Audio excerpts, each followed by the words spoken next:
Halo semuanya, ketemu lagi di kelas desain RSC yang akan dibawakan oleh saya, Arada Saraho. Salam kenal. Jadi untuk kali ini, saya mau membagi tips dan trik untuk membuat feed IG yang menarik. Sebenarnya nggak cuman untuk feed sih, yang akan saya bagikan hari ini tuh bisa diaplikasikan juga untuk poster dan ya produk desain grafis lainnya begitu. Ya, jadi karena hari ini fokusnya untuk feed IG, ya pertama akan saya jelaskan dulu tentang ukuran layoutnya Instagram. Jadi yang pertama itu ada landscape, ukurannya itu 1080 dikali 608. Sebenarnya yang ini jarang dipakai sih. Saya jarang menemukan ada yang memakai ukuran seperti ini, begitu. Selanjutnya itu ada yang portrait, ukurannya itu 1080 kali 1350 px. Ini itu apa ya, bentuk feed IG yang paling sering saya jumpai dan paling saya rekomendasikan. Karena kalau pakai yang ini, kita bisa nyembunyiin logo sama sosmed tambahan gitu loh di bawahnya. Sama satu lagi yang sering saya temui itu juga yang square sih, yang kotak. Kalau yang kotak itu ukurannya 1080 kali 1080. Sebenarnya nggak harus 1080 juga sih. Kalau mau 1300 kali 1300 atau 900 kali 900 juga nggak masalah. Yang pasti, yang penting itu ukurannya itu nggak jauh-jauh dari 1080 karena dikhawatirkan nanti kualitas resolusi gambarnya itu nanti jadi jelek kalau lebih kecil dari ini gitu. Kalau lebih kecil terlalu jauh gitu. Selanjutnya itu ada ukuran Instastory, itu ada 1080 kali 1920. Biasanya kalau untuk bikin Instastory itu atasnya itu ada sekitar dari sini sampai sini.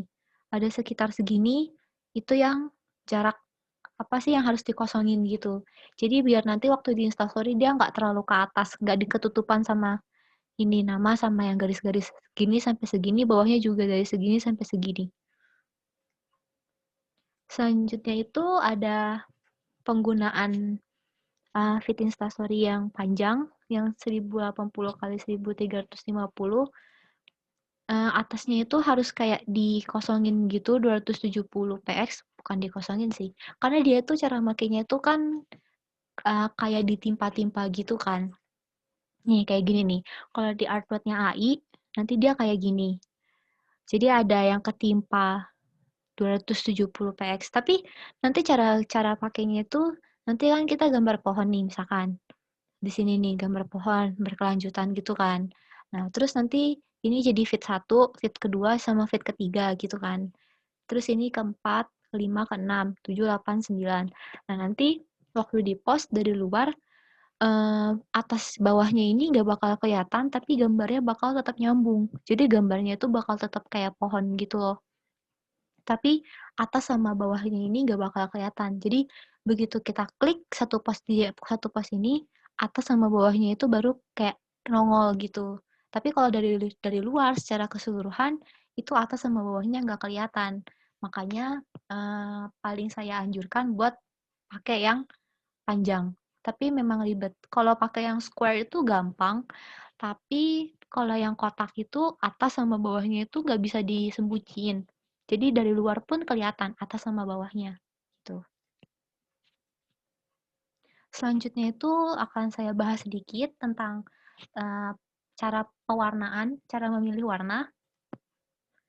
Jadi warna itu ada dua, ada yang RGB, merah, hijau sama biru, red, green, blue, sama yang CMYK. Cyan, magenta, yellow, K-nya itu kalau nggak salah key, artinya tuh hitam gitu. Maksudnya hitam. Nah, kalau yang RGB itu warnanya itu lebih apa ya, lebih warm dibandingkan yang CMYK. Terus kalau yang RGB itu biasanya digunakan untuk yang media-media kayak untuk HP, untuk postingan di HP, untuk web, atau untuk poster-poster yang di-upload di Instagram atau di web. Nah, makanya biasanya V3 itu untuk V3 biasanya pakainya yang RGB. Tapi kalau untuk CMYK itu biasanya untuk yang di print, yang untuk kayak print poster yang di print atau apa ya, spanduk yang mau di print. Nah, itu warnanya CMYK. Karena kalau misalkan kita udah, misalkan saya bikin satu feed dengan warna CMYK. Terus ternyata saya lupa, saya salah. Terus mau saya convert ke yang RGB. Nanti warnanya tuh bakal berubah banget. Bakal lebih lebih tua. Kalau dari CMYK mau ke RGB, nanti hasilnya akhirnya bakal jadi lebih tua. Kayak gitu. Makanya dari awal tuh harus selalu dicek apakah lembar kerja kita itu RGB atau CMYK. Selanjutnya itu ada ini, color wheel. Jadi kalau secara garis besar dipecah jadi dua. Yang ini dari sini sampai sini itu warnanya itu tone-nya itu dingin. Apa ya? Ya lebih kesannya dingin gitu. Satunya lagi ini dari sini sampai sini tuh tone-nya warm, lebih ke warm. Jadi ya dijelaskan di slide selanjutnya aja deh. Nah, kan gini. Warna itu ada yang complementary, split, diat, triadic, analogous, dan sebagainya. Biasanya yang sering dipakai itu sih yang complementary gitu.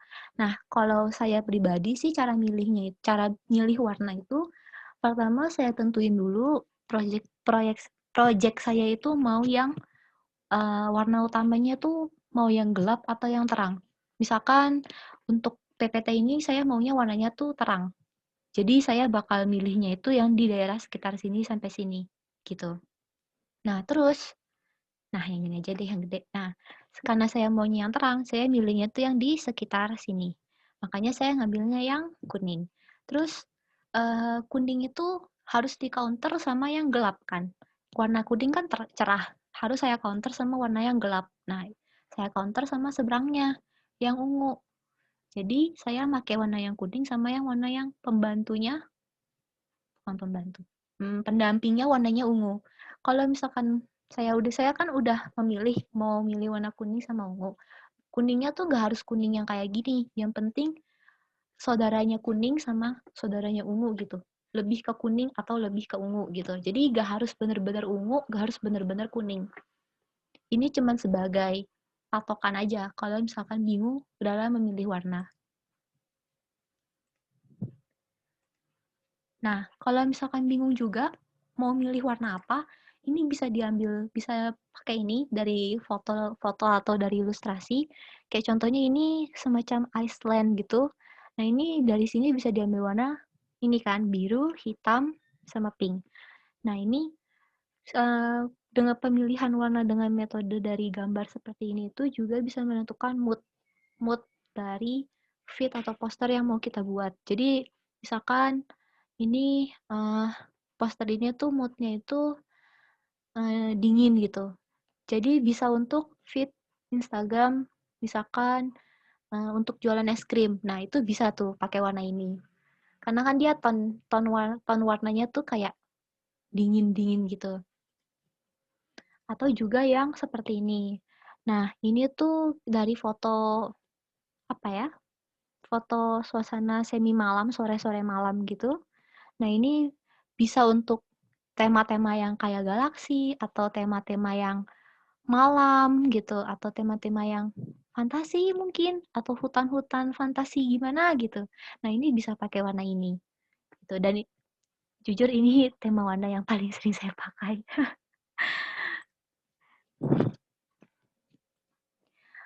Lalu tipe-tipe feed Instagram kalau menurut saya itu ada beberapa, saya kelompokkan jadi beberapa. Yang pertama itu adalah tipe bersambung. Seperti ini. Jadi kalau yang kayak gini tuh background-nya itu nyambung, tapi gambarnya beda-beda. Jadi ini tuh cocok untuk yang post harian dan berkala, ada jadwal gitu. Nah, ini contohnya. Atau juga yang Dia itu tuh bersambung tapi kayak cerita, kayak gini. Jadi bawahnya itu pertama ini, terus ke atas, ini hutan-hutan, terus gunung. Nah, ini tema tema bersambung tapi cerita. Kalau yang tadi itu tema bersambung tapi cuman background-nya aja. Nah, kalau yang ini itu, memang menurut saya pribadi lebih bagus, tapi lebih susah dibikin. Nggak cocok untuk, feed Instagram yang mau yang dah dah, untuk feed Instagram dalam jangka panjang. Kayak misalkan untuk yang running-nya itu 1 tahun dan postingannya itu cukup sering. Nah, kalau feed Instagram yang cerita kayak gini tuh agak nggak cocok karena susah bikin ceritanya. Dan kalau yang kayak gini, saya sarankan postingannya 3x1 dibandingkan 1x1 karena ya cerita, jadi harus begini biar ceritanya nggak pecah gitu. Jadi kalau misalkan kita cuma upload satu, nanti kan feed-feed ke bawahnya kan jadi hancur, jadi berantakan. Makanya ini saya sarankan buat postingannya 3x1 kayak gitu. Ya lebih bagus, kesimpulannya lebih bagus tapi lebih susah dan tidak cocok untuk yang running-nya jangka panjang.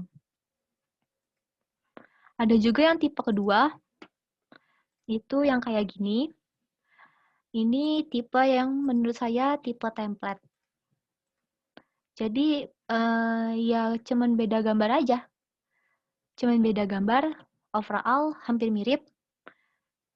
Ya kayak gini, ini tipe yang ya paling simple dan lebih cocok untuk yang postingannya sering banget. Kayak misalkan sehari bisa posting 3 kali atau ya lebih sering dibandingkan yang tadi. Nah, ini biasanya pakainya yang tipe template dan dihandle oleh banyak orang. Biasanya pakai tipe template. Ada juga yang dia tuh kayak tipe Twibbon, template tapi kayak Twibbon. Jadi belakangnya random, terus nanti tinggal diplok, ditempelin sesuatu. Mungkin misalkan di sini ada bentuk-bentuk atau cuman di sini ada bentuk, terus warnanya apa, terus ini di sini sosmed, terus di sini logonya kayak gitu. Ada juga yang tipe kayak nempelin Twibbon kayak gitu. Ya, banyak sih sebenarnya tipe-tipe di luar sana, cuman menurut saya garis besarnya itu ada dua, yang continuous, yang bersambung kayak tadi, sama yang kayak gini, yang template. Gitu. Selanjutnya itu ada hierarki dan kontras dari tipografi. Sebenarnya tipografi itu bagian yang luas banget dan saya juga masih belum terlalu paham juga gimana ya. Masih banyak yang harus saya pelajari. Ya, dan ini tuh penting banget untuk visual dari desain grafis karena tipografi tulisan adalah yang mendeliver informasi yang mau kita sampaikan ke audiens dan pembaca. Jadi tipografi itu harus bagus kalau menurut saya. Kayak ini contohnya, pasti mata itu melihat yang paling besar dulu. Baru yang kedua, ketiga, baru yang ke atas. Kayak begini. Karena mata pasti melihat dulu elemen yang paling besar, dan baru dia ngelihat yang ke bawah, terus balik lagi ke atas. Ada juga, kalau nggak salah namanya teori Z, saya lupa. Jadi mata itu melihat itu dari kiri, baru ke kanan, baru dia ke bawah, ke kiri, terus dia ke kanan. Gitu. Jadi kalau mau meletakkan hal yang penting itu ada urutannya. Kiri dulu, terus yang kedua dari atas ke bawah, kayak gitu. Ini contoh hierarki tipografi yang kayak gini nih. Yang kayak gini ini kan namanya hierarki tipografi. Nah, ini contohnya hierarkinya. Sebenarnya banyak referensi yang dipercaya untuk hierarki tipografi. Cuman untuk memudahkan, kalau saya pribadi biasanya saya tuh cara makainya yang paling besar itu ukurannya berapa, terus yang subnya itu ukurannya saya bagi 2, terus isinya saya bagi 2 lagi. Gak harus pas banget sih bagi 2, tapi kira-kira segitu. Kayak contohnya, misalkan ukuran yang paling gedenya tuh 44. Nah, kalau dibagi 2, 4-4 itu jadi 22. Nah, itu supnya itu bisa 22 atau 25 gitu. Terus isinya itu misalkan 13 atau 15 gitu. Biasanya saya gitu. Jadi kira-kira itu 1:2. Dari isi ke sup 1:2, sup ke judul 1:2. Untuk memudahkan biasanya saya seperti itu. Nah, ini contoh dari penggunaan hierarki yang baik ya. Jadi kayak gini, pastikan harus selalu ada jeda supaya desain kita itu bisa bernafas. Jadi mata itu juga tidak capek buat ngelihat, buat ngebacanya gitu. Enak dilihatnya gitu. Terus kontras, untuk membuat kontras itu bisa kita bikin judulnya tuh jadi bold, atau misalkan ini yang penting nih, terus kita bikin highlight itu juga boleh. Atau ininya saya bikin jadi italic, atau juga judulnya ini saya bikin underline, itu bisa untuk membuat kontras agar kelihatan, oh ini yang ini judulnya atau yang ini pentingnya gitu. Terus dalam kalimat itu kalau bisa hindari yang seperti ini, yang cuma tinggal satu gitu. Ini namanya itu widow atau kalimat janda. Gak tahu namanya, aneh-aneh. Ya intinya gitu. Nanti akan saya jelaskan di slide selanjutnya. Terus kalau misalkan mau buat feed atau mau buat poster, kalau bisa hindari pemakaian font yang terlalu banyak. Kalau biasanya saya itu pakainya cuma 2. Kayak ini, untuk judulnya saya pakai PT Serif, subnya juga saya pakai PT Serif, isinya saya pakai Muli. Terserah mau fontnya itu mau dibikin extra light atau mau dibikin bold banget, mau di underline, mau diapain itu terserah. Yang penting fontnya itu tidak berubah. Fontnya itu tetap PT Serif dan Muli. Nah, ini juga Muli BTW. Nah, ini yang saya jelasin tadi, widow dan orphan. Kayak gini. Oh, yang tadi orphan namanya. Jadi, ini nggak boleh ada sisa sedikit kalau bisa. Yang kecil ini satunya tanggung banget kan. Nggak enak gitu dilihatnya. Nah, kalau gini kan enak. Meskipun ya dia nggak full satu paragraf, tapi dilihatnya enak. Gimana ya, karena jadi kotak. Jadi mata ngelihatnya enak. Nah, oh bener deh yang tadi widow. Kayak ini, sisa kecil ini kan namanya, kan ini nggak enak kan lihatnya. Nah, ini kalau bisa entah fontnya dikecilin atau mungkin diakalin dengan kalimat pertamanya saya bikin bold, misalkan this-nya itu saya bikin bold dan saya gedein banget supaya ininya nggak sendiri, itu terserah gimana cara ngakalinnya. Dan ini juga orphan, yang ini kan dummy copy-nya ini kan bagian dari ini kan, paragraf yang pertama kan. Nah ini kalau bisa yang dummy copy-nya pindah ke bawah sini, terus yang ini naik. Jadi nggak apa-apa ini nggak sama, yang penting nggak ada orphan, nggak ada widow, kayak gini. Mana sih? Nah, kayak ini kan kiri dan kanan kan nggak sama. Itu nggak masalah. Yang penting nggak ada ininya nih, nggak ada si wewe-nya ini. Ya, begitu. Nah, ini contoh penggunaan tipografi yang typefold, font yang terlalu banyak. Jadi dalam satu ini ada berapa font nih? 1, 2, 3, 4, 5. Ada 5 font. Jadi mata bingung ngelihatnya. Karena terlalu banyak font, jadinya biasa aja. Sedangkan kan font itu kayak semacam menambah estetik gitu. Tapi karena kita terlalu banyak pakai font, jadinya tidak estetik, biasa aja. Jadi nggak guna pakai font yang aneh-aneh, yang bagus-bagus tuh nggak guna. Kayak gitu. Jadi makanya dalam satu desain itu kalau bisa hanya pakai 2-3 font. 3 itu udah maksimal banget. Kayak gitu. Nah, ini contoh dari penggunaan hierarki dan kontras yang baik. Menurut saya sih, yang baik dan benar.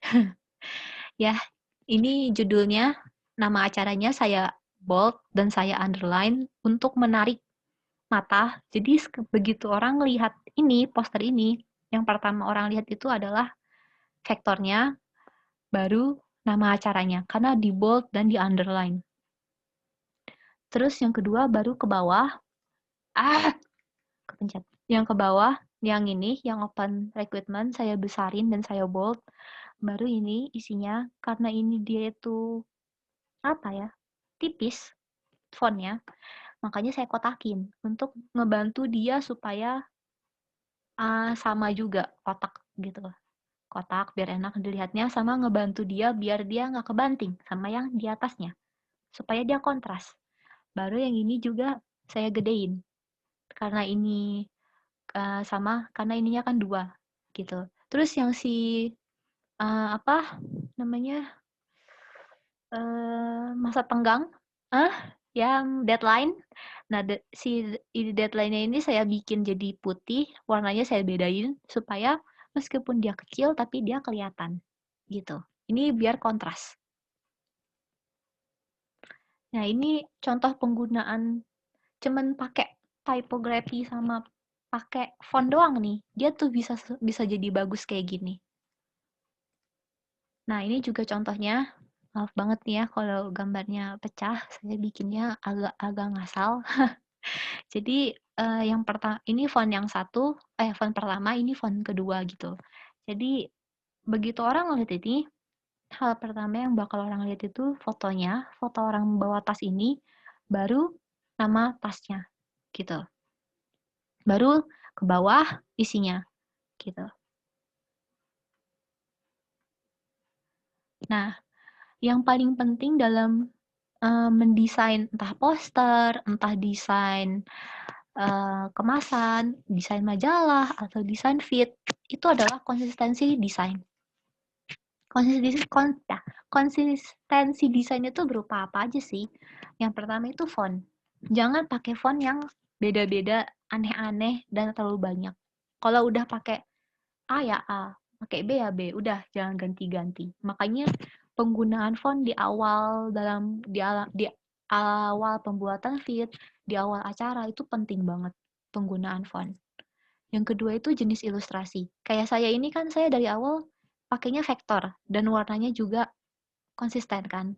Nah, kalau memang dari awal maunya pakai foto orang, itu silahkan. Tapi ke belakang jangan ada vektor yang nyasar. Kalau memang dari awal makainya memang maunya vektor, ya udah sampai ke belakang pakainya vektor. Jangan disisipin foto orang. Nanti jadinya rasanya aneh gitu. Yang ketiga warna. Kalau memang maunya warnanya kuning dan ungu, ya udah warnanya itu aja. Jangan masuk warna apa contohnya? Warna hijau gitu contohnya. Tiba-tiba misalkan kotak konsistensinya ini warnanya hijau. Kan kayak nyasar banget sih lo gitu.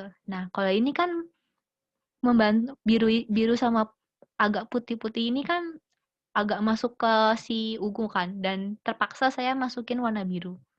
Ya, karena nggak ada warna lagi. Kalau nggak, kelelep nanti, gitu. Nah, itu contohnya, gitu. Kalau kalau bisa, jangan memakai warna yang out of place.